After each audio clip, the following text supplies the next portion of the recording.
आज हम बात करेंगे केमिस्ट्री के 5 ऐसे इंपॉर्टेंट क्वेश्चन जो बहुत ही इंपॉर्टेंट है मेरे भाई। आज की वीडियो में आपको आंसर सहित बताएंगे। देखिए ये 5 की पांचों इंपॉर्टेंट है, 5-5 नंबर में आता है, लगातार कई बार पूछा जा चुका है, आप स्वयं देख सकते हैं। पहला नंबर क्या है, हेबर विधि द्वारा अमोनिया के औद्योगिक निर्माण का निम्नांकित चित्र सहित वर्णन कीजिए। इसके दो प्रमुख गुण एवं दो उपयोग लिखिए। कहने मतलब यह है कि हेबर विधि का सिद्धांत आता है, कई बार आया भी है, स्कूल में बताया भी जा रहा होगा, और ये मान चलिए बोर्ड एग्जाम में आने के चांसेस पाई जाती है। इसके तो मैंने बताया चांसेस, लेकिन दूसरा नंबर तो आया हुआ है, उसका नाम क्या है, डीकान विधि। डीकान विधि द्वारा क्लोरीन के औद्योगिक निर्माण का सचित्र वर्णन कीजिए, मतलब चित्र भी बनाना है। अब रही बात, हर बच्चों को डाउट रहता है कि सर हैबर विधि में क्या चित्र बनाना है या नहीं, तो मैं पहले बता दूं हैबर विधि वाला जो सिद्धांत है उसमें चित्र नहीं बनाना है, लेकिन डीकान विधि में चित्र बनाना है। चिंता न करो, आज की वीडियो में अगर क्लिक ही कर दिया ना तो अभी आंसर सही बताएंगे मेरे भाई। वीडियो को पूरा देखना, नए होना तो सब्सक्राइब कर लेना तहे दिल के साथ। अब हम बात करते हैं तीसरा नंबर क्या है, वोल्टेज फिटिंग अभिक्रिया। आ जाते हैं अभिक्रिया की तरफ, ये भी 5 नंबर पूछा जाता है, तो वोल्टेज फिटिंग अभिक्रिया भी इंपॉर्टेंट है। आंसर सहित बताएंगे, निश्चिंत रहिए, पूरा रहिए, आपको आंसर सहित बताएंगे। चौथा नंबर क्या है, फ्रीडल क्राफ्ट अभिक्रिया।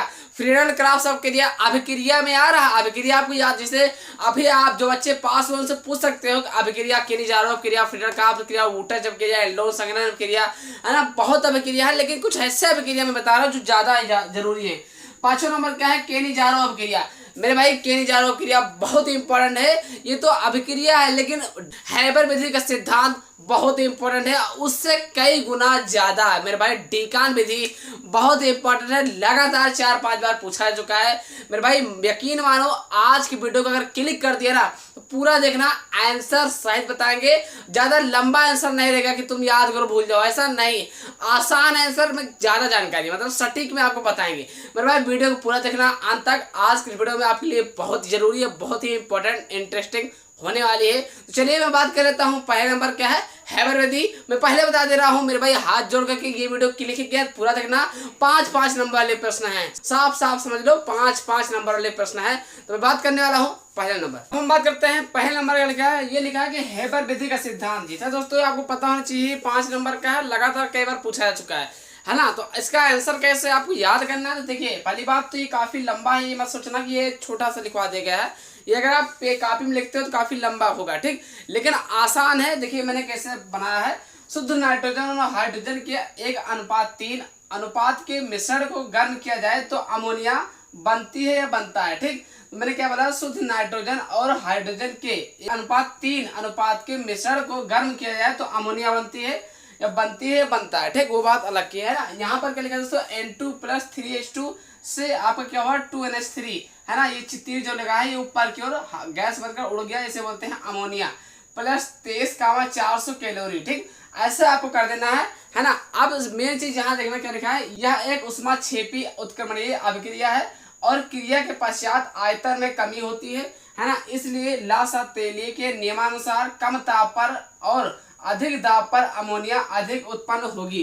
कम ताप पर अभिक्रिया का वेग बढ़ाने के लिए एक उत्प्रेरक प्रयोग किया जाता है, मतलब कम ताप पर अभिक्रिया का जब वेग बढ़ाना होता है तो एक उत्प्रेरक का प्रयोग किया जाता है। इस अभिक्रिया का उत्प्रेरक की उपस्थिति में अनुकूलतम ताप, जो अनुकूलतम ताप होता है 450 डिग्री से 500 डिग्री सेल्सियस तक, उच्च दाब पर 200 वायुमंडल है ना। फिर यहाँ इतना कर देना है, बाकी अगर देखा जाए तो इसके बाद और ले सकते हो, इतना ही करना है। देखिए 5 नंबर का ज्यादा आपको नहीं लिखना है, मतलब कि ऐसा लिखो कि आपको याद रहे बस, है ना। अब मेन चीज यहाँ पर क्या आता है, विधि। यहाँ पर लिखना शुद्ध N2 तथा H2 को 1:3 अनुपात में मिलकर 200 वायुमंडल दाब पर तप्त लोहे, मतलब गर्म लोहे के, है ना, बारीक चूर्ण को जिसमें मालिब्डेनम, है ना, उत्प्रेरक मिला हो 500 डिग्री सेल्सियस ताप पर गर्म करते हैं, है ना।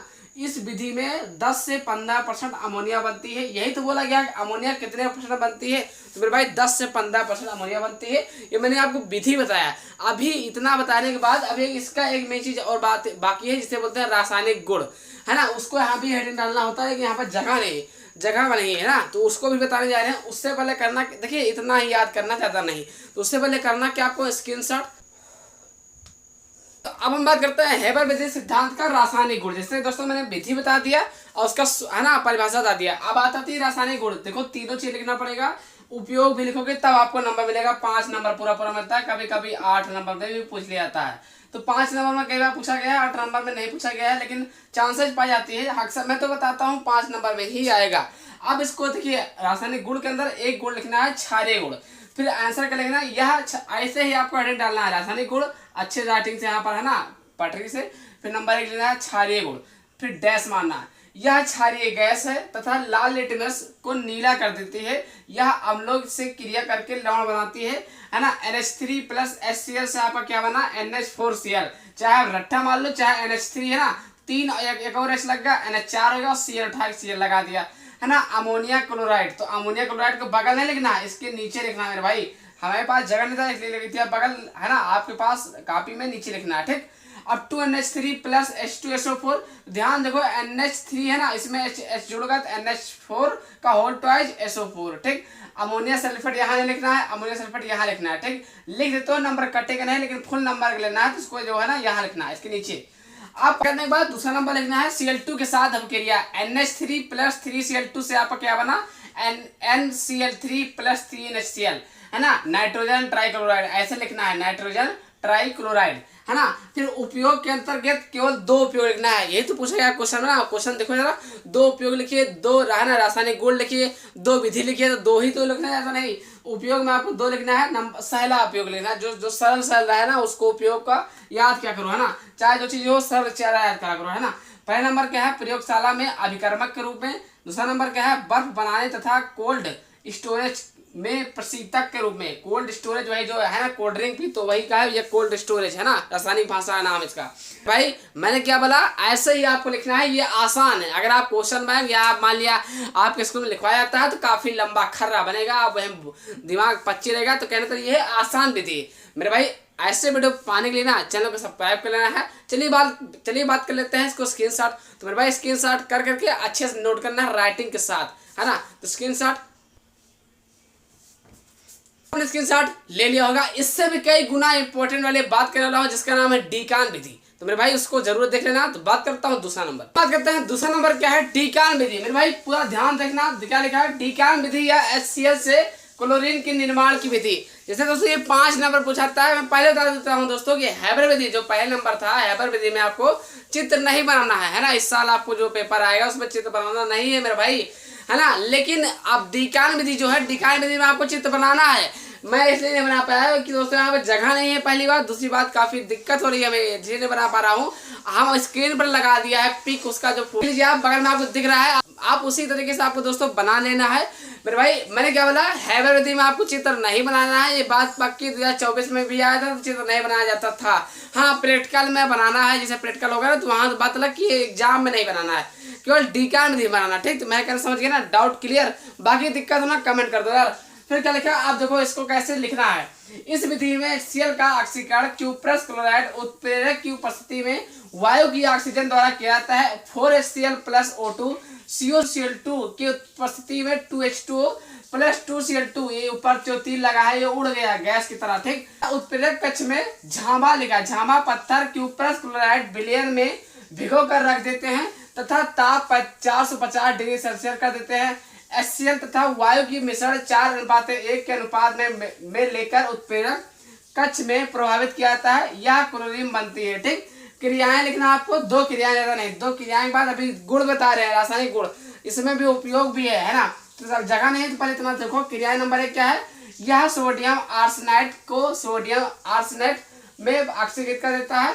Na3SO3 H2O प्लस Cl2 से अभिक्रिया हो रहा है तो क्या हो जाएगा, Na3ASO4 प्लस 2HCl है ना। फिर दूसरा नंबर क्या है, क्लोरीन सल्फर डाइऑक्साइड के जलीय विलयन को सल्फ्यूरिक अम्ल में ऑक्सीकृत करना है। सल्फ्यूरिक अम्ल में ऑक्सीकृत करना SO2 plus 2H2O plus Cl2 से आपका H2SO4 प्लस 2HCl बन गया।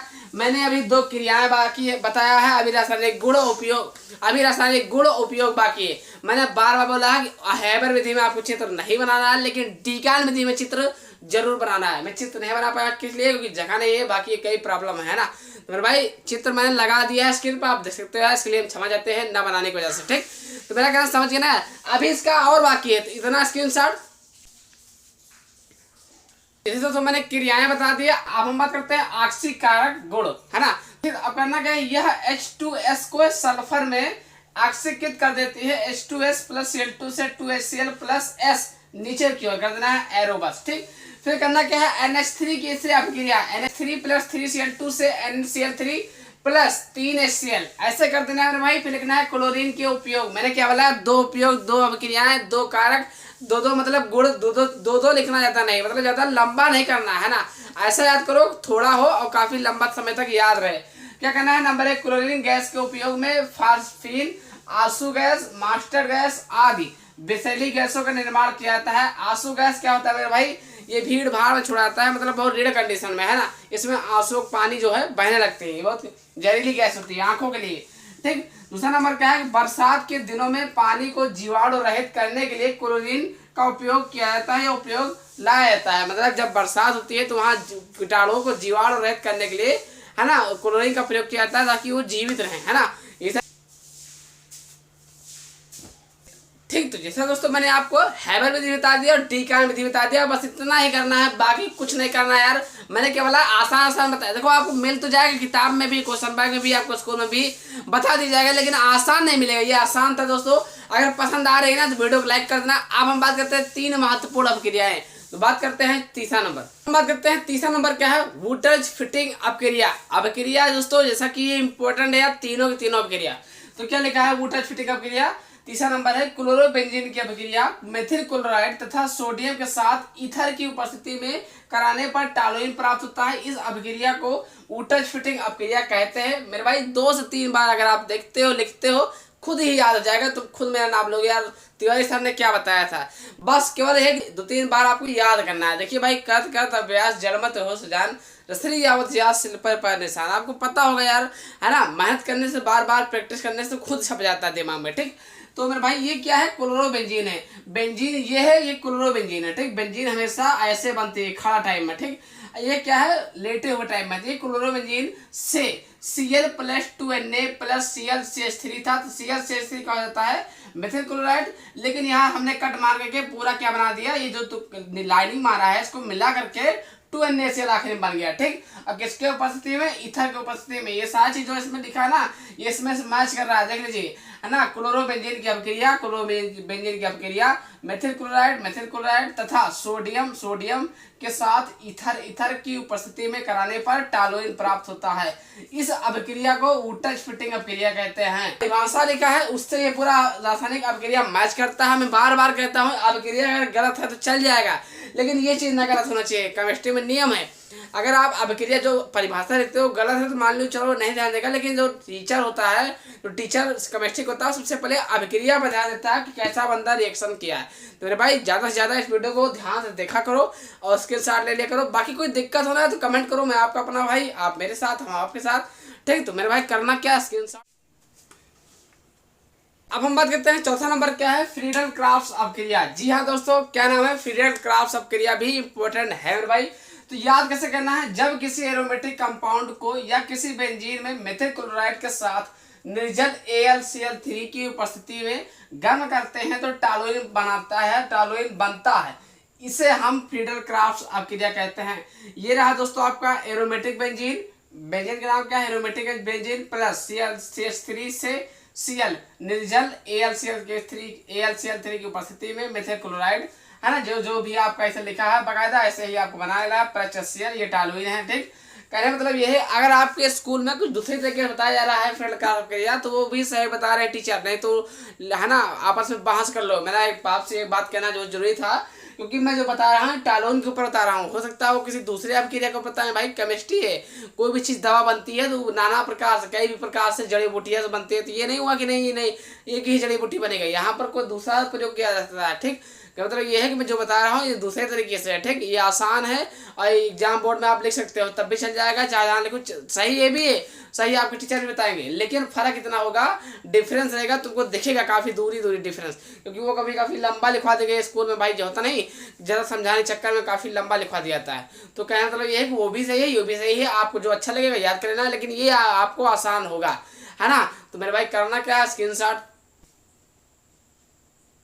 पांचवा नंबर, जैसे कि बहुत ही इंपॉर्टेंट है मेरे भाई, क्या नाम है इसका, केनिजारो अभिक्रिया। जी हाँ दोस्तों, ये महत्वपूर्ण अभिक्रियाओं में सबसे बड़ा इंपॉर्टेंट अभिक्रिया है केनिजारो अभिक्रिया। जी बार बार पूछा जा चुका है, कई बार आ चुका है। तो देखिए आसान तरीका कैसे याद करने का, उन एल्डिहाइड के दो अणु, मेरा कहना क्या है जल्दी याद हो जाए बस, उन एल्डिहाइड के दो अणु को जिनमें अल्फा, ये क्या है, ये अल्फा है, ए नहीं है, अल्फा हाइड्रोजन परमाणु नहीं, के दो अणुओं को जिनमें अल्फा हाइड्रोजन परमाणु नहीं होते हैं, कास्टिक क्षारों के सांद्र विलयनों के साथ क्रिया कराने पर एल्डिहाइड का एक अणु एल्कोहल में अपचयित, एल्कोहल मतलब दारू में अपचयित, तथा दूसरा अणु अम्ल में, अम्ल मतलब खट्टा पदार्थ, दूसरा अणु अम्ल में ऑक्सीकृत हो जाता है। तो यह अभिक्रिया केनिजारो अभिक्रिया कहलाती है। इतना करने के बाद इतना आपको अभिक्रिया लिख देना है बस, 2HCHO प्लस NaOH है ना, सोडियम हाइड्रोक्साइड से आपका क्या बना, CH3OH प्लस HCOONA। मेरे भाई ये आपको यहाँ से यहाँ तक याद कर लेना है और आपको दिमाग में सेट कर लेना है। देखो बार बार याद करोगे आप खुद ही अभिक्रिया लिख लोगे, ठीक। तो ये सारा क्या प्रैक्टिस का है।